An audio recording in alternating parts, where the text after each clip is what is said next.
오늘 말씀의 그 제목이 결혼은 하나님의 선물이다 라는 제목입니다. 그러다 보니까 결혼을 나는 안 해야 되겠다 이렇게 생각한 혹시 청년들이 있을 줄 모르겠는데, 혼자 사는 거 독신은 어떨까요? 우리 따라서 한번 할까요? 독신도 하나님의 선물이다. 결혼도 하나님의 선물이고 혼자 사는 것 독신도 진짜로 하나님의 선물인 줄 믿으시기 바랍니다. 아멘이 좀 적은 것 같아요. 최근에 그 기록을 보니까 우리나라 19세에서 34세까지 이제 결혼하지 않는 그 청년들을 보니까 5명 중에 4명 정도가 결혼을 안 했다고 해요. 그러니까 굉장히 적은 수죠. 더더구나 이제 30세부터 34세까지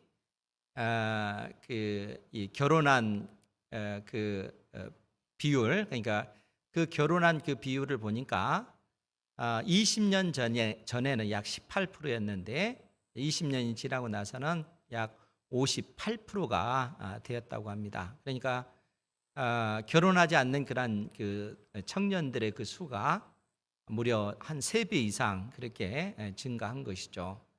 그러니까 그만큼 결혼하지 않고 나는 혼자 살아야 되겠다 이런 생각을 가진 그런 청년들도 많아지는 것 같습니다.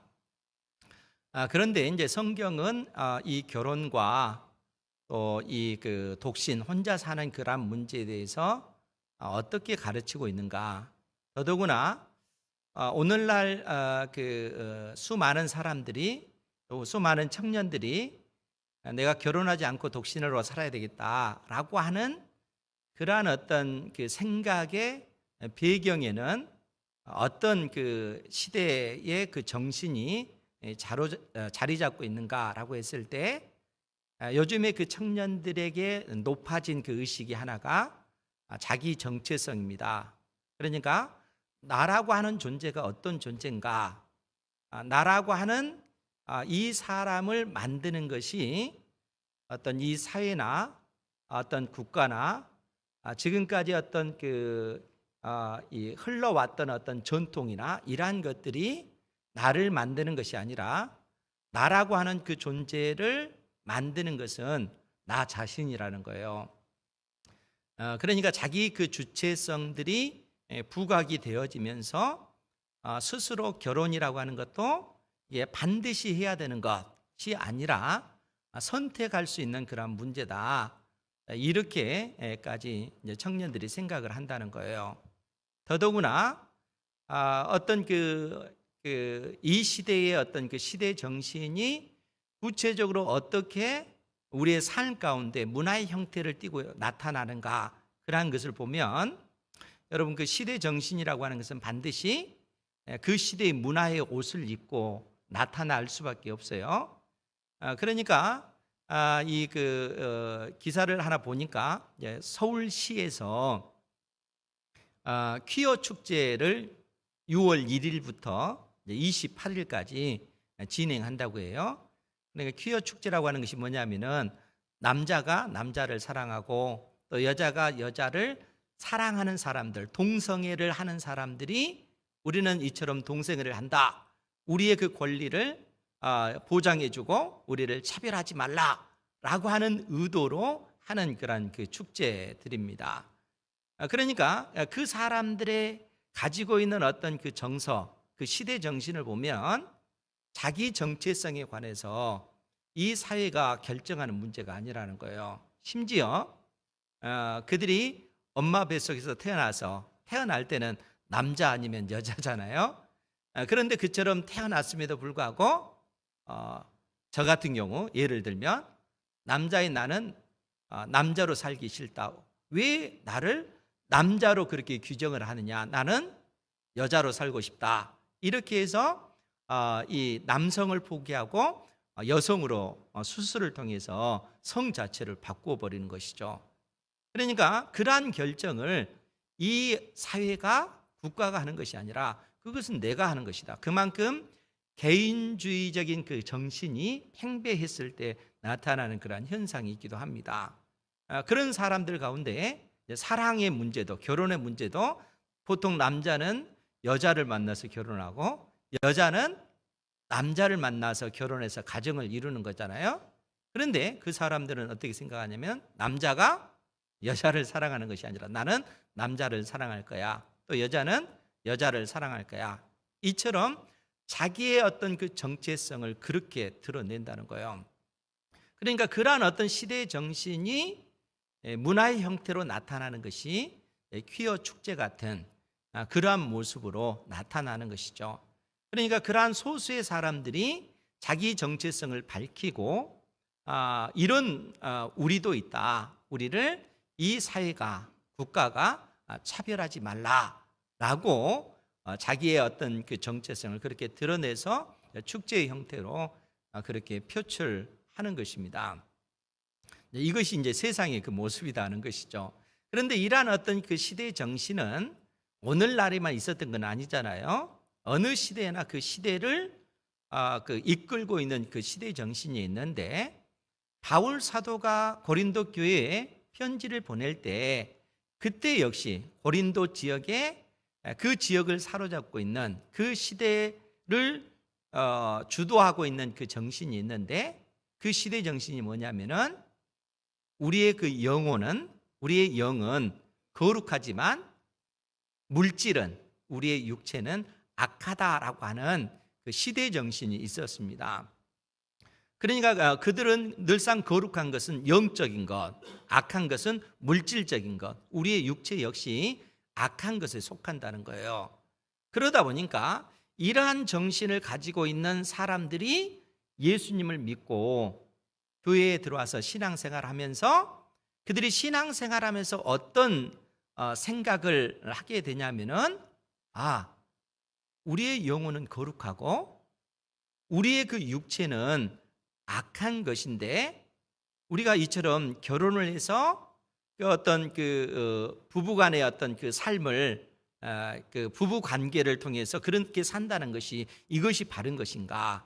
왜냐하면은 이때 당시 어떤 그 육신과 관련된 그러한 것은 악한 거라 생각하기 때문에 이러한 어떤 생각을 가지고 있는 사람들이 그런 생각을 하게 됐다는 거예요. 구체적으로 두 가지 형태로 나타나는데 하나는 이제 방탕한 형태로 나타나는 거예요. 그 사람들은 우리의 영은 거룩하기 때문에 육체는 악한 것이다. 그래서 육체를 마음껏 우리의 그 육체를 학대해도 괜찮다라고 생각을 하는 거예요. 그래서 그때 당시 고린도 지역은 특히 음행의 문제가 굉장히 심한 그 도시가 고린도 지역입니다. 더더구나 그 아름다움의 그 여신이라고 하는 아르테미스 신전이 고린도 지역에 있어요. 여신이잖아요. 그런데 이때 당시 그들은 그러한 그 우상을 섬길 때 그 성전에는 이제 성창이라고 해서 창기들이 있다는 거예요. 그러니까 남자들이 그 신을 섬기면서 그 어떤 그 이 창기들과 이 관계를 갖게 되어지는 거예요. 그것이 그들에게는 합법적인 거예요. 당연한 거예요. 그렇게 함으로써 우상을 섬기는 것입니다. 그러니까 그처럼 이 방탕한 그러한 삶을 사는 사람들은 그처럼 방탕한 육체를 그처럼 음행에 내어주면서 그러한 것을 정당화시키는 거예요. 육체는 물질은 악한 것, 영은 거룩한 것.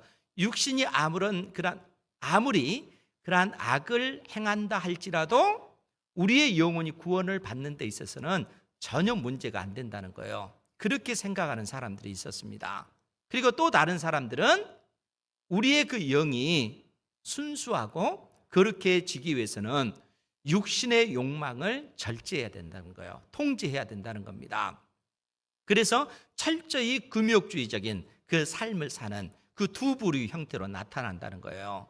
그런데 그런 사람들이 예수님을 믿고 교회에 들어왔을 때 그들에게 발생하는 문제들이 있다는 거예요. 그것이 뭐냐면은 여전히 그들이 예수님 믿고 구원을 받으면서 우리의 영혼은 구원을 받았으니까 물질은 악한 것이니까 이 그 악한 육체가 어떤 행동을 해도 우리가 구원을 받는 데 있어서는 전혀 문제가 되지 않는다는 거예요.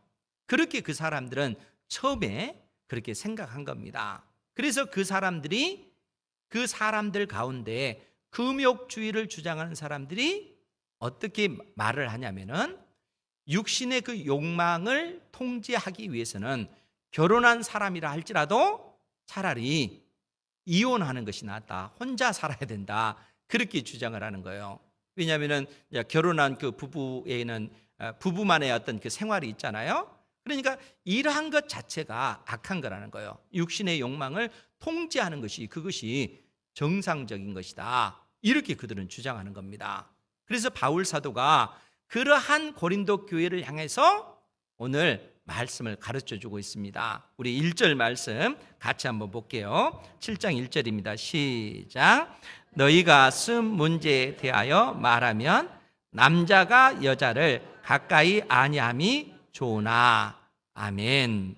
지금 바울 사도가 고린도 교회가 바울 사도에게 편지를 보내서 고린도 교회 안에 있는 그 문제들을 어떻게 해결해야 될지, 하나님의 그 뜻이 어디에 있는지 바울 사도에게 묻고 있다는 거예요.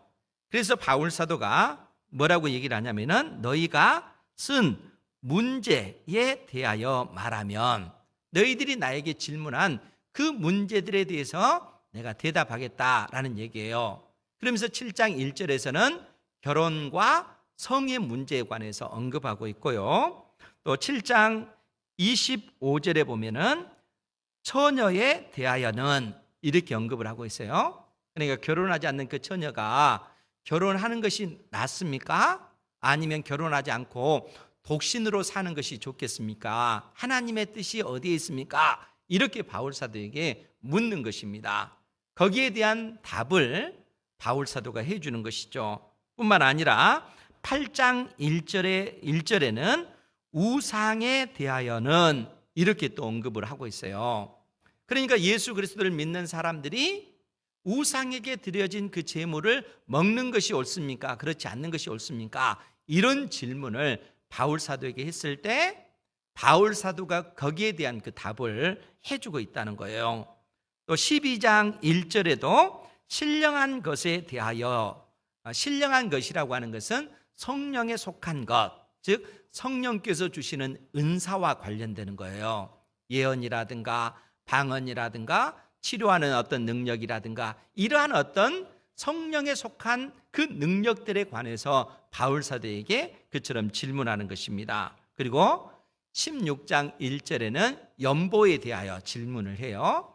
이때는 바울 사도가 예루살렘 교회가 굉장히 어려운 지경에 있는데 그들을 돕는 문제에 관해서 고린도 교회에게 가르침을 주고 있는 겁니다. 그러니까 이 고린도전서의 이 내용들, 7장 이후의 그 내용들은 한결같이 고린도 교회가 안고 있는 그 문제에 대해서 바울 사도에게 질문하면서 하나님께서 이 땅에 내신 그 본래의 목적, 그 뜻이 어디에 있습니까? 이런 질문을 던지고 있다는 거예요. 그런데 이제 오늘 말씀은 결혼 문제, 그리고 그 안에서 이루어지는 성의 문제에 관해서 바울 사도가 우리에게 권면해 주고 있습니다. 그래서 1절 그 중반절에 보면 남자가 여자를 가까이 아니함이 좋다, 이렇게 언급을 하잖아요. 이 표현은 고린도 교회 안에 있는 성도들 가운데 특히 금욕주의자들, 이 사람들은 육신의 그 욕망을 절제함으로써 우리의 영혼을 거룩하게 만들자, 이렇게 생각하는 사람들이잖아요. 왜냐하면 이 육신을 비롯한 모든 물질은 악한 것이다, 그렇게 그들은 생각했기 때문에 그런 것입니다. 그래서 나중에 이 골로새 교회에 보낸 편지 같은 경우를 보면은 거기도 비슷한 문제가 발생을 하거든요. 그런 사람들은 골로새 교회 성도들은 어떻게 심지어 생각하냐면은 우리의 그 육체는 악한 것이기 때문에 예수님께서 우리와 똑같은 육체를 입고 오셨다는 이러한 사실 자체도 그들은 부인을 해요. 왜냐하면은 예수님께서 육신의 몸을 입고 오셨다고 어떻게 이 악한 물질인 이 육신의 몸을 입고 오실 수 있단 말인가? 육신의 몸을 입고 오신 것처럼 보였을 뿐이지 실제로 육체로 이 땅에 오신 것은 아니다. 이렇게까지 그들은 주장을 합니다. 그러니까 이 고린도 교회의 성도들 역시 그 시대의 정신의 영향을 받아서 육신 자체가 악한 것이라 그렇게 생각을 하는 겁니다. 그런데 하나님께서는 결코 그렇게 생각하지 않습니다. 우리의 영도 거룩하고 우리의 육체도 거룩하다는 거예요. 하나님께서 인생을, 사람을 그처럼 창조했기 때문에 그런 것입니다. 그런데 지금 바울 사도는 그 고린도 교회 성도가 말하는 그 내용, 남자가 여자를 가까이 아니함이 좋다라고 하는 이 말에 관해서 2절에서 뭐라고 얘기를 하냐면은 음행을 피하기 위하여 남자마다 자기 아내를 두고 여자마다 자기 남편을 두라. 하나님께서 우리 인생에게 주신 이 결혼 제도에 관해서 말씀해 주고 있습니다. 하나님께서 우리 인생을, 사람을 창조하실 때 남자와 여자를 창조하시고 남자는 여자를 사랑하고 여자는 남자를 사랑하게끔 하나님께서는 창조하신 거예요. 그리고 한 남자와 한 여자가 만나서 결혼을 통해서 가정을 이루게 하십니다. 하나님께서 이 가정을 통해서 영광 받으시기를 기뻐하셨기 때문에 그런 거예요. 그런데 하나님께서 이처럼 결혼 제도를 통해서 이 가정을 이루도록 하신 그 목적 중에 하나가 뭔가라고 했을 때 우리 인생으로 하여금 음행의 죄를 범하지 않도록 하기 위해서라는 거예요. 왜냐하면 사람이 약하기 때문에 이 음행에 관한 이 죄의 문제에 대해서 모든 인생들이 남자나 여자나 다 노출되어져 있기 때문에 그렇다는 거예요. 그런데 하나님께서 이 음행의 그 죄로부터 우리를 보호하기 위해서 내신 제도가, 그 거룩한 제도가 결혼이라는 거예요. 한 남자와 한 여자가 만나서 가정을 이루는 것, 이 자체는 하나님께서 우리 인생에게 내신 아주 거룩한 제도요, 고귀한 그러한 일들이라는 거예요. 그런데 바울 사도는 뭐라고 얘기하냐면은 음행을 피하기 위하여 남자마다 자기 아내를 두고 여자마다 자기 남편을 도와야 된다, 이렇게 얘기해요. 그런데 이 말이 이때 당시에는 굉장히 충격적일 수밖에 없는 그 이유는 뭐냐면은 그리스 로마 시대뿐만 아니라 유대인 사회도 철저하게 남자 중심의 그 사회라는 거예요. 더더구나 이때는 이 아내, 자기의 사랑하는 아내라 할지라도 남편의 입장에 있어서는 아내를 소유물 중에 하나처럼 그렇게 여겨지는, 그처럼 여기는 그러한 시대라는 거예요. 그만큼 여성의 그 인권은 낮은 그러한 상태라는 거예요. 그런데 이러한 사회를 향해서 하나님의 뜻은 어디에 있는가? 한 남자는 한 아내를 둬야 되고 한 아내도 한 남편을 둬야 된다는 거예요. 한 남자와 한 여자는, 남편과 아내는 하나님의 뜻 안에서 동등한 존재라는 거예요. 그것이 성경이 우리에게 가르쳐주는 진리다는 거예요. 물론 남편과 아내 사이에 그 하나님께서 내신 질서, 그 이치가 있어요. 가정의 머리로 하나님께서는 남편을 세워준 그 질서는 있습니다. 그러나 본질은 동등하다는 거예요. 그래서 남편은 철저히 자기 자신을 희생해서 그리스도께서 교회를 위해서 자신의 생명을 버리셨던 것처럼 남편 된 사람은 아내를 위해서 그처럼 사랑해야 된다는 거예요. 아내 역시 교회가 그리스도를 사랑하듯 아내 역시 남편을 그러한 존재로 사랑해야 된다는 거예요. 그러니까 하나님께서 내신 남편과 아내, 이 법 테두리 안에서 이루어지는 그 모든 일들은 거룩하고 아름다운 그 일들이라는 거예요. 하나님께서 내신 원리요, 하나님께서 내신 그 법칙이라는 거예요. 그러니까 이러한 어떤 테두리를 벗어난, 남편과 아내의 그 관계에서 벗어난 이러한 상태를 음행이다라고 이야기하는 것입니다.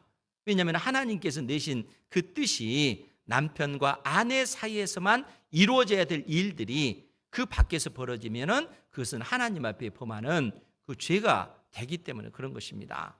그 거룩한 원리와 그 법칙이 하나님께서 내신 그 법칙을 벗어나게 되어지면 그것은 죄가 되는 것이고 음행이 되어지는 그러한 문제다는 겁니다.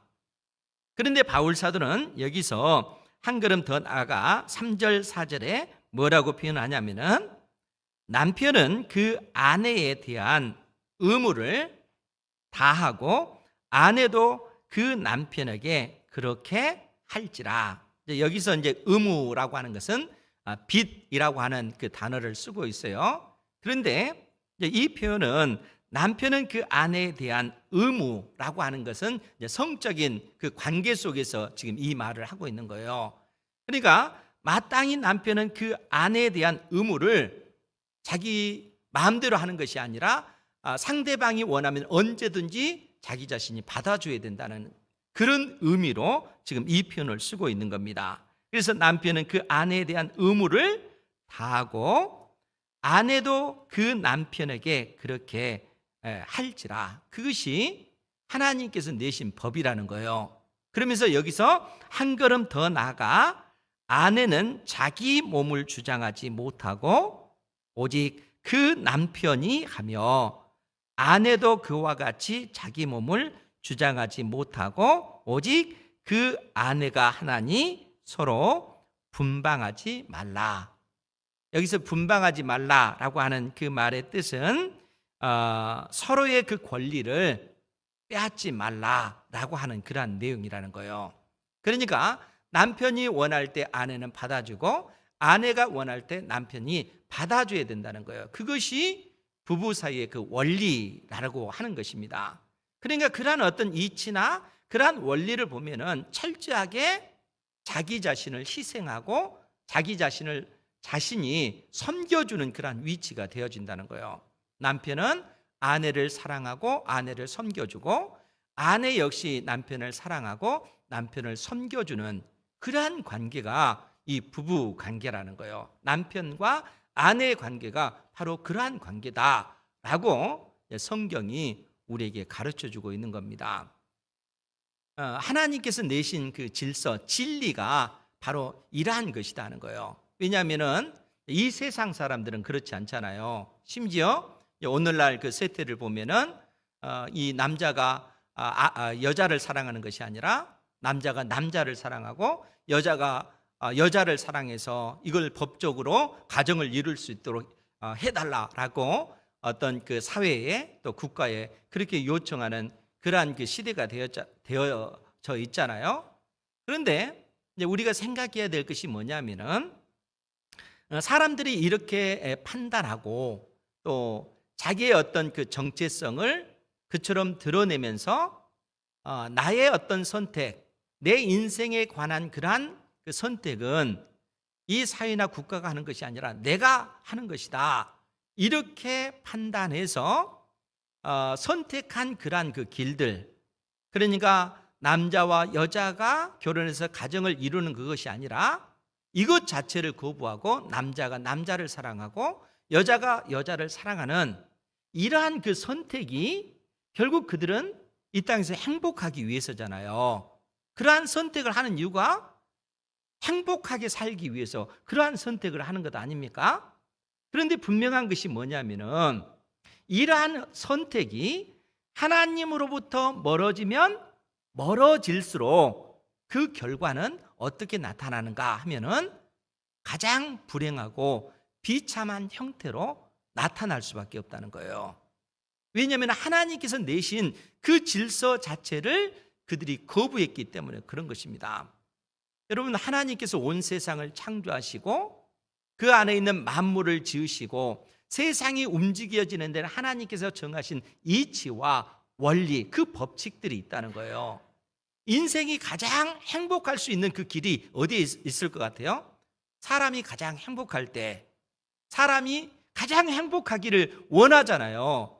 그런데 가장 그 행복한 그 길은 다른 데 있는 것이 아니라 하나님을 사랑하고 하나님을 경외하고 하나님께서 우리 인생들에게 내신 그 말씀을 진리로 받아들이고 그 말씀을 의지하여 믿음으로 살아갈 때 우리의 인생이 가장 행복한 것입니다.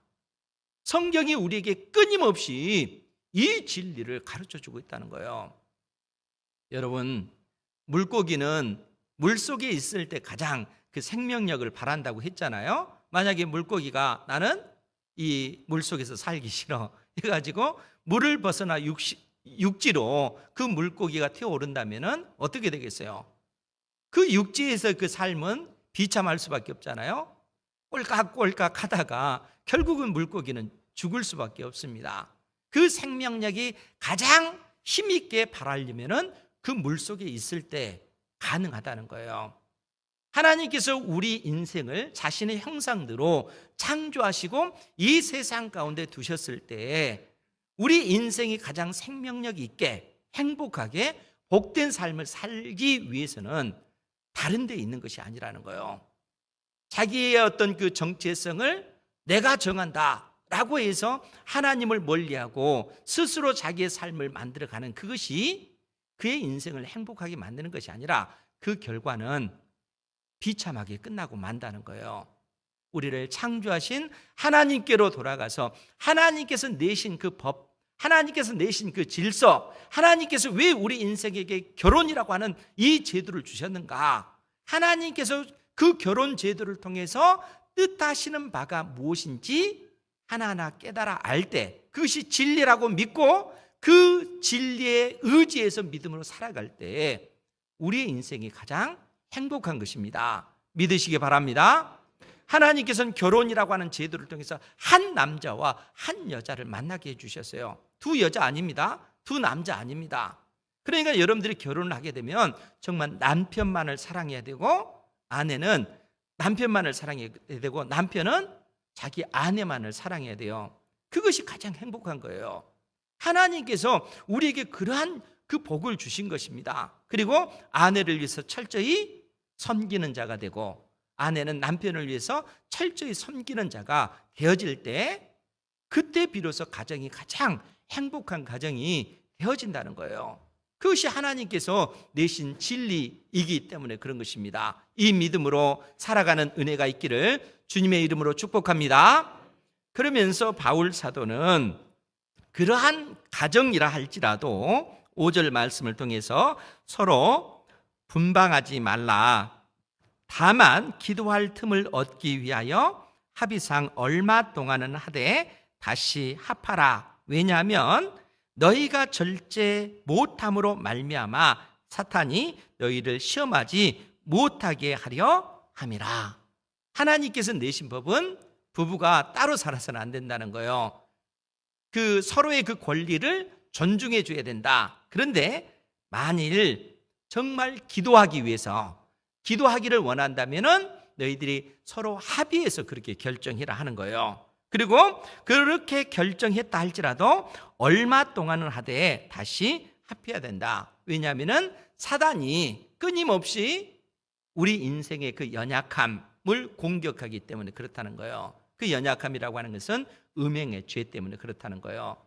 그러니까 이 음행의 죄로부터 우리를 보호하기 위해서 하나님께서 가정이라고 하는 이 제도를 주셨기 때문에 남편과 아내는 그 하나님께서 주시는 그 질서 안에서 서로가 사랑함으로 이 음행의 죄가 그 가정을 틈타지 못하도록 너희들은 힘써 가정을 보호해야 된다. 너희들 자신을 보호해야 된다. 이렇게 교훈해 주고 있는 것입니다. 이 진리를 온전히 깨닫는 은혜가 있기를 주님의 이름으로 축원드립니다. 남편 된 사람은 자기 아내만을 사랑하시기 바랍니다. 소리가 작은 것 같아요.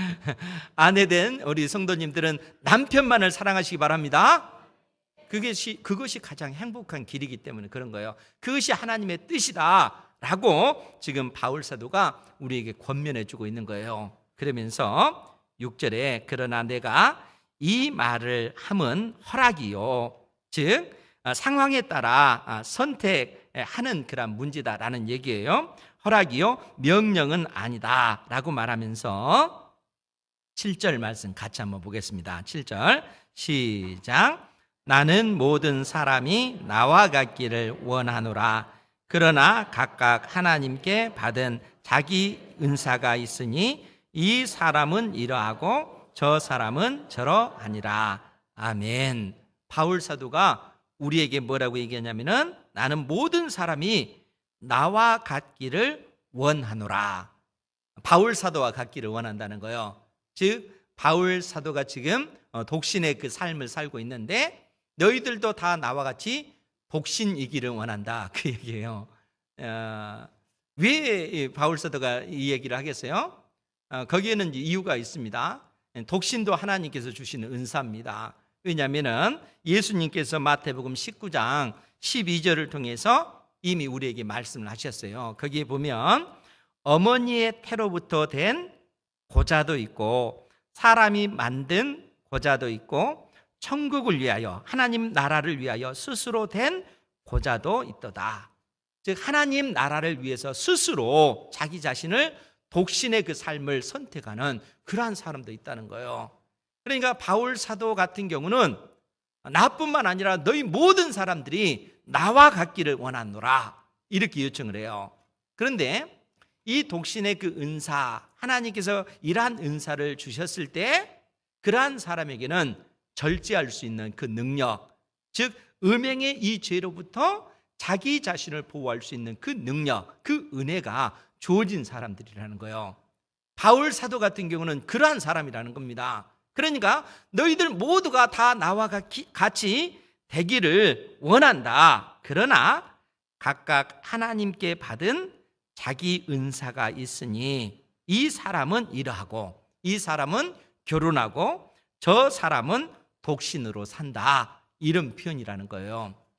그러니까 하나님께서 어떤 사람에게는 결혼하는 그 은사를 주신 것이고 어떤 사람에게는 독신으로 살 수 있는 그 은사를 주신 겁니다. 그런데 이제 중요한 것이 있어요. 결혼을 하든 독신으로 살든 중요한 것이 뭐냐면은 하나님께서는 택한 자녀들을 이 세상의 모든 죄, 음행의 죄로부터 보호하시기 위해서 이런 은사를 주신 거라는 거예요. 결혼 제도를 통해서 음행의 죄로부터 가정이 그 음행의 죄로부터 보호하도록 하기 위해서 이 결혼 제도를 하나님께서 주신 거예요. 독신의 그 은사를 가진 사람은 음행의 죄로부터 그것을 이겨낼 수 있는 그 능력과 그 절제를 하나님께서 그에게 주신 것이죠. 결혼을 하든 결혼을 하지 않든 중요한 것이 무엇인가 라고 했을 때 중요한 것은 하나님의 나라를 위해서, 천국을 위해서, 천국 복음을 증가하는 이 일회로 아버지 하나님께서 기뻐하시는 그 일을 추구하는 삶을 사는 것이 중요하다는 거예요. 혼자 사는 것이 중요한 것이 아니라, 결혼해서 사는 것이 중요한 것이 아니라 어떤 삶의 형태를 가지든지 아버지 하나님을 기쁘시게 해드리는 그러한 삶을 사는 것이 중요하다는 거예요. 그리고 그러한 삶을 살 때 우리의 인생이 가장 행복해질 수가 있다는 거예요.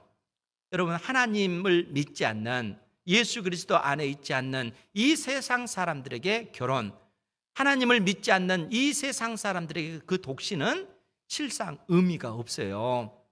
예수 그리스도 안에 있을 때 그 결혼도, 독신의 그 삶도 의미가 있는 것입니다. 왜냐하면 그 안에서 살아계신 하나님을 기쁘시게 해드리는 것이 우리 인생에 마땅한 본분이기 때문에 그렇다는 거예요. 그래서 성경은 끊임없이 우리 인생에 관해서 사람이 어떤 존재냐, 너의 정체성이 뭐냐, 사람의 본분이 뭐냐, 사람의 본분 자체가 하나님을 경외하고 하나님께서 우리 인생들에게 내려주신 그 모든 말씀을 지켜 행하는 것이 인생의 마땅한 본분이라는 거예요. 하나님을 알고 그 뜻을 이루어가는 삶을 살아가는 것이 사람의 마땅한 본분인 것입니다. 그리고 그러한 삶을 살 때 그 인생은 실패하지 않는 거예요. 그 인생은 의미가 있는 것입니다. 그러한 인생은 행복한 인생이 되어질 수가 있는 겁니다. 이 진리를 사랑하는 성도 여러분 깨달으시고 늘 하나님을 사랑하고 또 하나님께서 우리 인생에게 내려주시는 그 말씀을 의지하여 믿음의 삶을 사는 은혜가 있기를 주님의 이름으로 축원드립니다.